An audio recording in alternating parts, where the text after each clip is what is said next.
What if your next trip didn't just recharge you, but renewed your heart? Across the United States, there are Catholic festivals where streets turn into sanctuaries, music becomes prayer, and strangers feel like family for a day. These moments don't happen every week, and when they do, they pass like a blessing in the wind. So stay with me until the end, because we're counting down the Catholic festivals you simply can't miss in the US, and the final one has changed lives and filled souls with courage for decades. At number 10, picture the lakeshore breeze of Milwaukee as families pour through the gates for Festa Italiana. It is a joyful sea of flags and food, but listen closely and you'll hear the real pulse of the feast in the decades-old hymns rising toward a statue of the Blessed Mother. The day may begin with espresso and end with fireworks, but at the center there is always the procession and mass, where grandparents, parents, and children stand shoulder to honor Mary.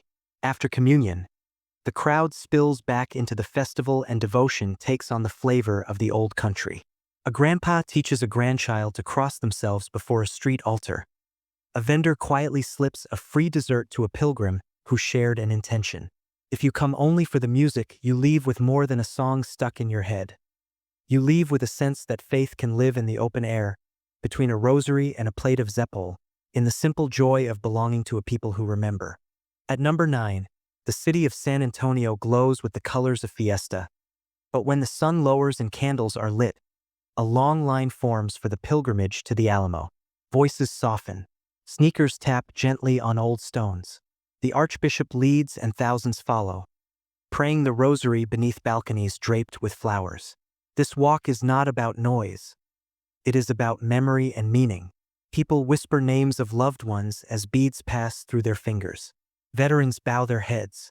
Children ask their parents why everyone is so quiet, and the answer is simple: because sacrifice is holy and so is prayer. By the time you reach the Alamo, the city feels like a chapel without walls.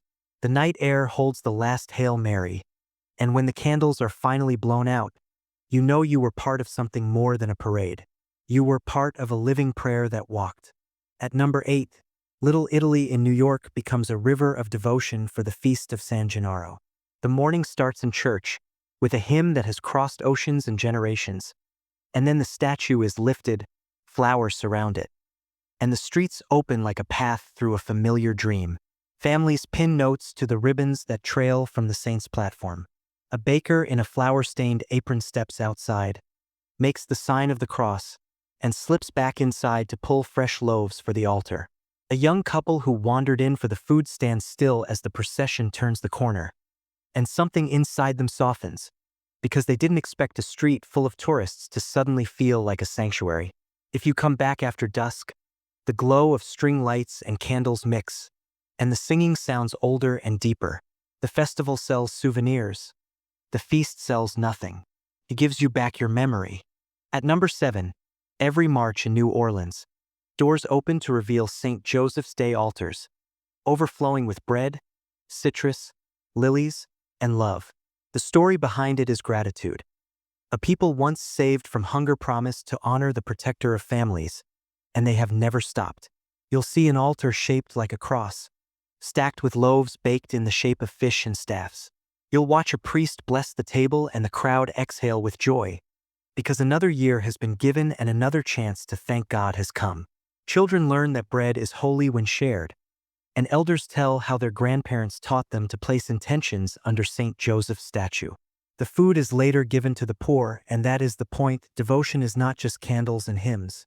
It is what feeds the body as it lifts the soul. When you leave, you carry a small blessed roll in your pocket and a bigger story in your heart.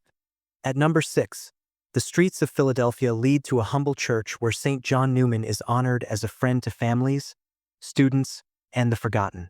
The festival around his shrine blends parish joy with the steady footsteps of pilgrims who come to ask, to thank, and to learn from a bishop who never stopped walking. You will see schoolchildren kneel in matching sweaters and grandmothers press medals into their hands. You'll hear the story of a saint who built schools so every child could find a way to learn and a place to belong. The line to venerate his relics is long, but it is not impatient. People carry homework worries, job interviews, medical test results, and give them to a man who spent his life carrying others. The day may end with a neighborhood cookout and a raffle basket, but the part you hold on to is the quiet moment when you touched the glass, said one small prayer, and felt a gentle courage rise. At number 5, in Brooklyn, devotion looks like strength at the Giglio Feast of Our Lady of Mount Carmel. If you have never seen dozens of men lift a towering wooden structure and dance it through the streets as a band plays and a priest prays, you might think the point is show. But look a little longer. The men place their hands where their fathers did, where their uncles did, where their sons hope to one day. The lift is for Mary, and the sweat is an offering. When the tower moves, the whole crowd breathes as one, and you remember that the church is a body. Many parts, one motion, guided by a mother who always leads to her son. Between lifts there is laughter, cold drinks, and stories about how the Giglio was carried in years of rain and heat and never dropped. That is the quiet testimony. Faith is not fragile, and love can carry what looks impossible. At number 4, Christmas draws near in New Mexico, and the nights fill with songs as Las Posadas begins. For 9 evenings, Mary and Joseph go door to door seeking shelter, and at each house a chorus answers that there is no room, until, finally, a door opens and everyone steps inside. You will sing the simple verses even if you don't know them at first, because the melody is easy and the meaning is clear. Children carry little paper lanterns that flicker like stars. Someone hands you a warm drink with cinnamon, another passes tamales, and in the middle of this small feast a quiet prayer rises. Let our hearts be open this year. Let our homes be generous. Let us not miss Christ when he knocks. Las Posadas is not theater and it is not nostalgia. It is practice for life. It trains your eyes to look for holy travelers and your hands to open without fear. At number 3, the Holy Week pilgrimage to El Santuario de Chimayo turns a New Mexico road into a river of prayer. Before dawn, you will see headlights forming small constellations as people park and begin to walk. Some carry crosses cut from backyard wood. Some come barefoot because they promised. Along the way, strangers offer water, first aid, and a word of blessing. The closer you get, the quieter it becomes, as if the whole crowd knows the last stretch belongs to God alone. Inside the small adobe church, a side room holds the famous holy soil, and the walls outside are crowded with canes, braces, photos, and notes, testimonies of healings and of help. Whether the miracle you seek is of the body or the heart, you learn that walking itself heals something hidden.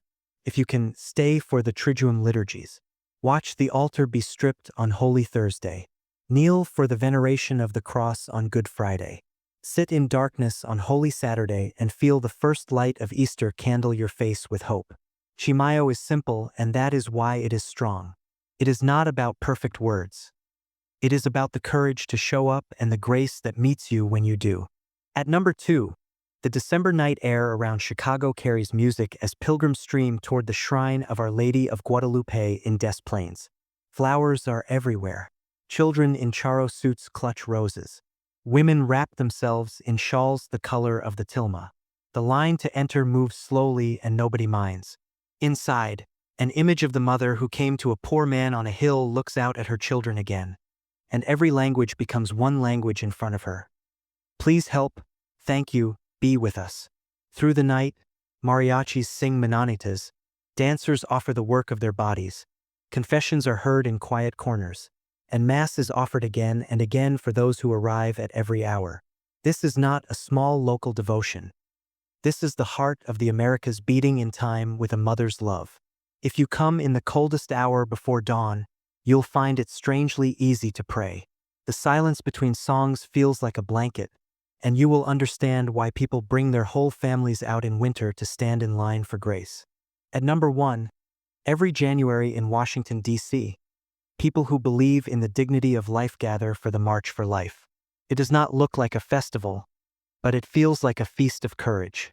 In parish halls, school gyms, and the Great Basilica, the day begins with Massachusetts coats pile on pews. Parents zip up children and slip gloves over small hands. Priests and sisters find their groups and bless them with a smile. Then everyone steps into the cold. The rally starts with songs, stories, and witnesses who speak without anger and without fear. Signs rise. Rosaries coil around mittened fingers. And then the march moves, and you realize that the sound of thousands of boots on frozen pavement is its own kind of prayer. It is not easy. Your toes sting. Your breath smokes. But you look around and see high schoolers singing, grandparents smiling, young mothers pushing strollers, men walking quietly with images of the Sacred Heart, and you feel stronger than you expected. The day ends without a fireworks finale or a street fair. It ends with tired legs and warm hearts, hot chocolate in paper cups, and a deep, steady hope that being Catholic means loving with action, not just words. If you are wondering how to plan any of these trips, the answer is simpler than it seems. Choose one festival and offer the journey for a person or intention that matters. Book a room close enough to walk, because on feast days streets fill and walking itself becomes part of the prayer. Pack a small rosary, a candle you can safely carry, a notebook for the names you want to remember, and clothes that match the weather more than the photos you hope to take. Ask locals which parish mass anchors the celebration. Most feasts make everything else revolve around the altar. Take photos before or after the sacred moments, not during them. Make time to rest, because grace often speaks softly when the day is done. And when you return home, keep a small reminder by your door. A candle stub from San Gennaro, a blessed roll from St. Joseph's, a rose petal from Guadalupe, a pebble from Chimayo, so that the festival continues every time you leave and return. These Catholic festivals are not just dates on a calendar. They are living threads in a tapestry that stretches back centuries and forward into our children's hands. They teach us that faith belongs in streets and kitchens as much as in cathedrals, that prayer can be sung and carried and walked, that a community's memory is a holy thing. The truth is, you could attend every event on this list and still find more to love. Because once you have carried a candle through a crowd that sings the same words you do, you start to look for that light everywhere you go. Tell me which festival you're choosing for your next trip. Will it be the candlelit walk in San Antonio, the midnight songs for Our Lady of Guadalupe, the tender doors opening during Las Posadas, or the long, brave road to Chimayo? Share your plans and your intentions in the comments so we can pray for each other. If this helped you map a journey of faith, like the video, subscribe for more guides just like this, and stay with me. Your next sacred step is closer than you think.